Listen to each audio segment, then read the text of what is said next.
Hi dreamers! Welcome back to another video. Today we're going to actually talk a little bit about concept building. It's something that I feel like a lot of artists, especially younger artists, don't really think about, and it's definitely something I didn't think about when I was really kind of embarking on my artist journey. I think concept work is one thing that sets people apart from just being more hobby-like with their art and somebody who's taking art more seriously and thinking more critically about their impact on art. Pretty much why I wanted to bring this up is because I am doing a new service where I am critiquing your artwork. So if you're an artist and you want to have your work critiqued, that is something that I will be providing on menacacademy.io.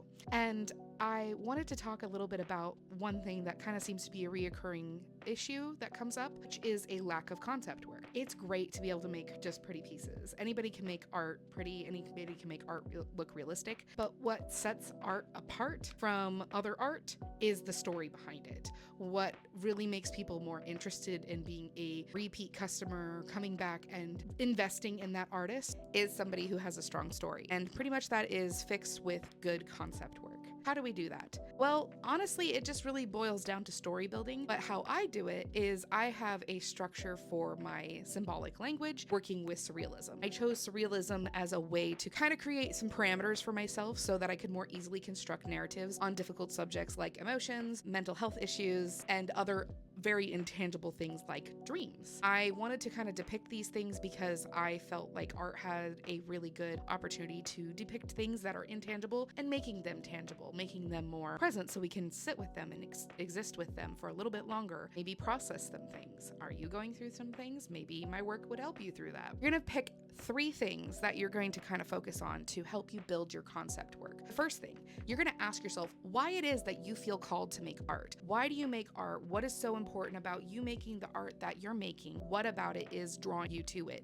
Is it the fact that you can render it and you're just really proud of making something look really realistic? Is it because you love the colors? Is it because you just love the subject? Is it because you have some deeper feeling, like maybe the emotions need to be represented? What about it is making you feel like you need to make this artwork? Once you've got that answer, then you have to ask, why would other people buy it? I know that can be a more complicated question, and it is something that kind of stumped me for many years, and I actually didn't make art for many years because I was so worried about other people wanting the work that I wanted to make. I was kind of insincere with myself and made work for other people, but it didn't go very far, which is not really a shocker. So once I started making work for myself, once I started making work with the mindset of how can I make people care about this, then the work started taking off. So how can you make people care about this? It could be something as simple as I make art that makes you feel. People like to feel, so people will like my art. That's the mentality, right? Once you have that kind of vision, that kind of goal with your work, that can help people realize why they would want your work. I think people would want my work because it's intellectual, it's interesting, it's beautiful. More importantly, it's more than just a pretty picture. The third thing you're going to focus on, though, is even more important than those first 2 things, which is what is the story?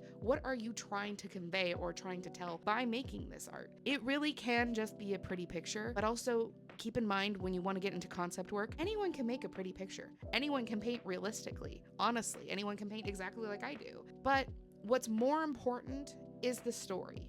Because the biggest unique thing about any artist anywhere in the world is your mind, unique to you. You might find overlap with other people, but the way you see the world, the way you interact, and the way you kind of engage with everything is part of the driving force to why you feel you need to create, at least on a core psychological level. So diving into the story of yourself as an artist, but also the story you're trying to tell with your work is important. Maybe if you like painting birds, you want to capture birds that are endangered, or you just want to capture your really cute bird because you love them so much and you want them to be memorialized for all eternity. It really could be simple, and a lot of people tend to overthink this detail about the story. You just need to have some kind of story. It can just be that you like it, and then talk about how much you like it. There's an amazing artist on here that I'm sure you guys know of who loves bugs. She's on the autism spectrum as well, and she talks about how much she loves bugs, and that's all she does. But people are interested because there's a story, there's a connecting point, and people want story, which is where art comes into play. Art and stories and art, they kind of go hand in hand. So what is it that makes you want to make your art? Why should other people care, and how can you make them care? And lastly, what is the story? I've kind of created this weird formula for myself that just works uniquely for me. I can't exactly teach that particular bit because that requires you to be me. So, who are you?